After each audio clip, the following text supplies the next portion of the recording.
What's up, guys? Mindless again.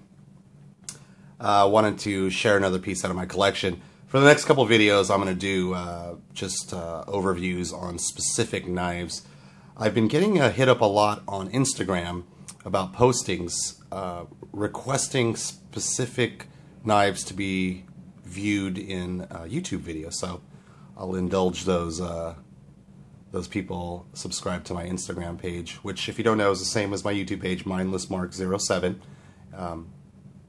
Check it out. I post every day, probably 2 or 3 times a day, mostly knife stuff and a little bit of car stuff. But one of the pieces that is getting the most attention is a relative new acquisition to me. I got it about 2 weeks ago, and it's a piece that I've been looking for a very long time. And to me, it's absolutely a quote grail piece to me. This is probably one of those, not even probably, it's for sure one of those pieces that I dig so much. It'll never ever leave my collection, for the simple fact of the rarity of it and the engineering, the beauty.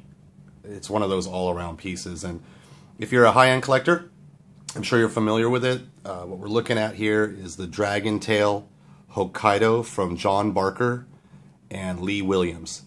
And there are 4 of these, as I understand it. I think there are 4 more being built right now, but this is one of the original 4. I'll talk about how I got it, but let's go over the knife first. This is the Kickstop Hokkaido. So this piece was actually made in the shop of Lee Williams in Texas, and then sent over to John Barker for the grind on the blade, his famous Tonto grind. It is absolutely one of the most amazing pieces that I've ever had the pleasure of owning. This one has the markings of the Ronin. So this is a one-of-a-kind. There are other ones. The other 3, I think they're blue. This is the one that I was looking for, and when the opportunity came up for me to grab it, I did whatever it took to get it. I had to shift my collection around a little bit to free up some money, and I was lucky enough that the owner was willing to part with it, which to this day I'm pretty much forever indebted to the guy. He's a good buddy of mine, really big collector that is pretty private. So you know who you are. I owe you, buddy. Thank you so much. So here's the knife. Kickstop flipper. Action is amazing, guys. It's a tumbled titanium, so stonewash on the tie with a hand rub satin that's executed just perfectly. So if you look back in my videos, you'll see that I have a video kind of highlighting or showcasing John Barker, Dr. Barker, as a knife maker, and I show my other 2 Hokkaidos, and those are made wholly by him in his shop in Georgia. This collaboration's with Lee Williams, who's one of the all-time greats. It could be argued that he's one of the best makers alive today, and I'd have to agree with that. Blade is about, cutting edge is about 3.5 inches long. It's XHP steel. Overall length is right at a hair over 8 inches. And then you can see this gorgeous dragon tail. The action on this one, though, guys, is kind of what really takes us to the next level. It flips so hard. This is actually probably, I'd say, in the top 3 flippers in my collection, and even further, top 3 flippers I've ever had the pleasure of owning or handling. The Kickstop is truly amazing. Take a look at it. When you close it, you can see that the Kickstop is a loose piece. And not only is it the flipper tab, but when it deploys, it becomes the stop pin for the knife. So it's holding the blade in the stopped closed position. Frame lock.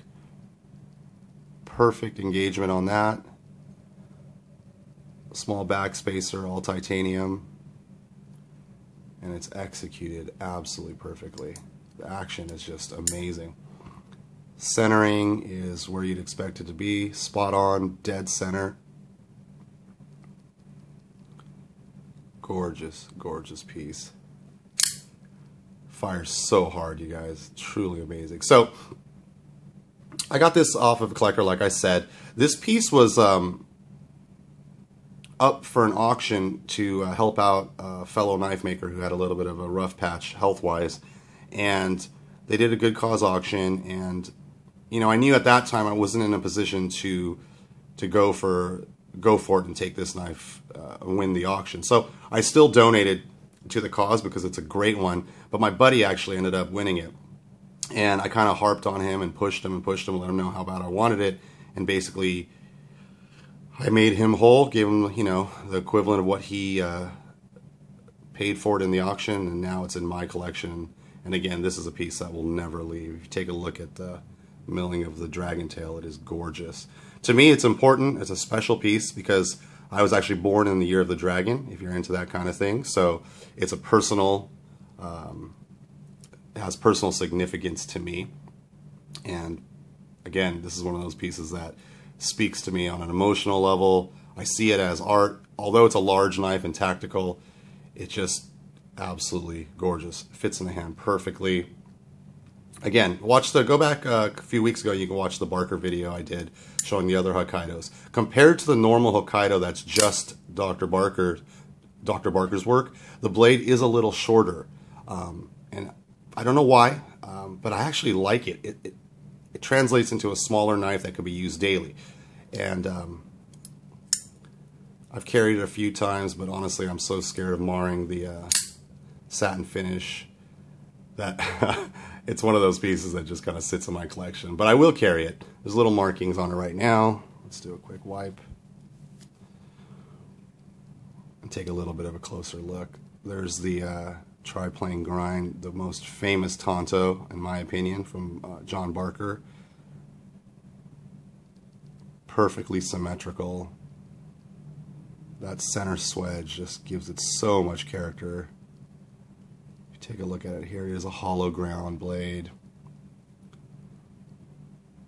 Absolutely gorgeous. They were made with different steels. This with the XHP and the markings of the Ronin on the clip. Huge differences. Ronin are, it's a Japanese word. It's for samurais that have no master.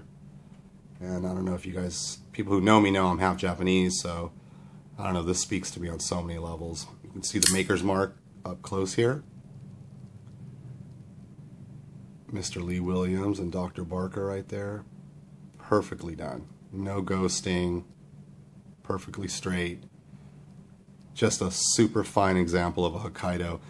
Recently I've been kind of on a Barker kick, like myself and a lot of other collectors of high-end tactical knives, and I just can't get enough of it. This one does come with a lanyard hole, which I probably would never use, just doesn't need it. Clip is milled, sculpted titanium, works perfectly in the pocket. There you see Lee Williams' signature lock bar cutout where it's like finned, which I like a lot more than just the plain one. It gives it some added artistic element. Plain pivot, but it works on this blue anodized backspacer hardware. And then the kickstop, you guys, this is just the best technology. As far as alternative flipper technology, you got the spring-loaded tab from Gus Cicchini, and you have the kickstop technology out of Lee Williams' workshop. And honestly, I like both. I like the SLT from Gus, but of the two knives that I own that are kickstop, I have this and I have the Mayo Donk collaboration. The kickstops just fire way harder. I mean, it's so fast.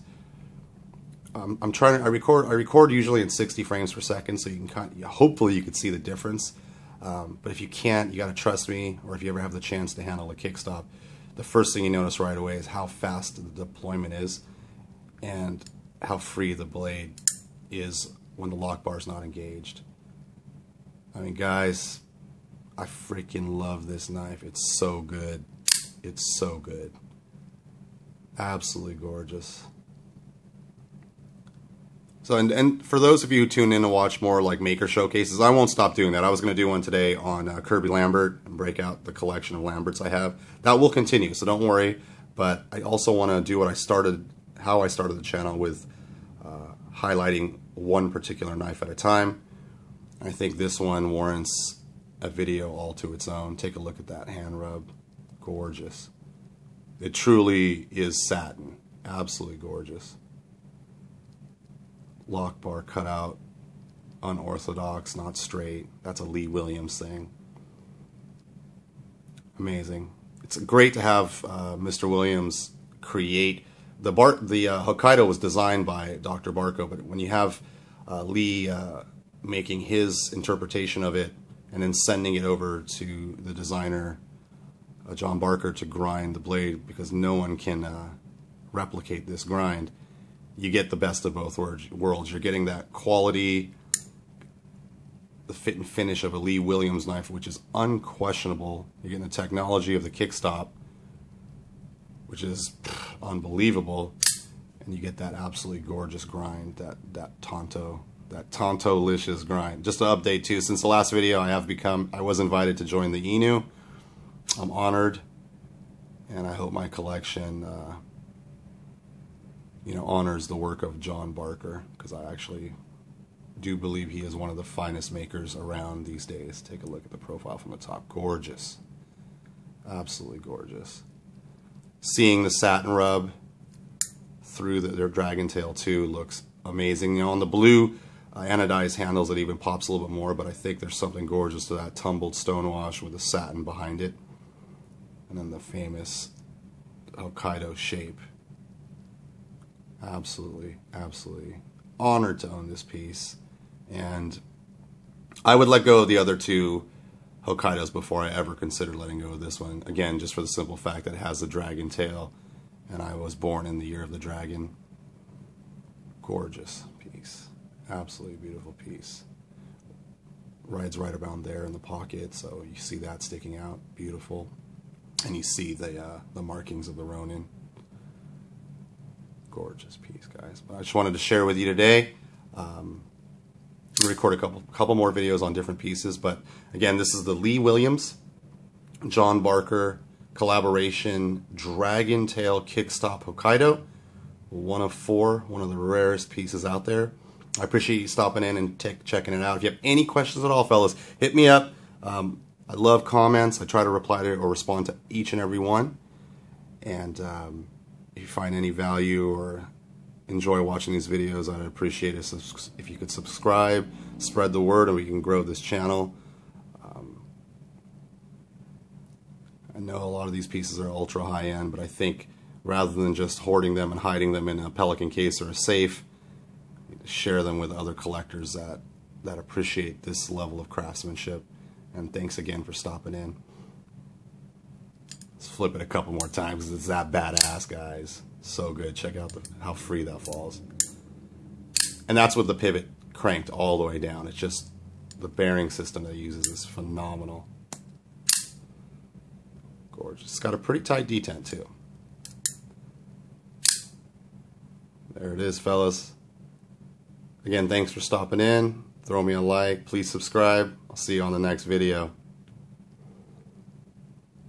Take it easy.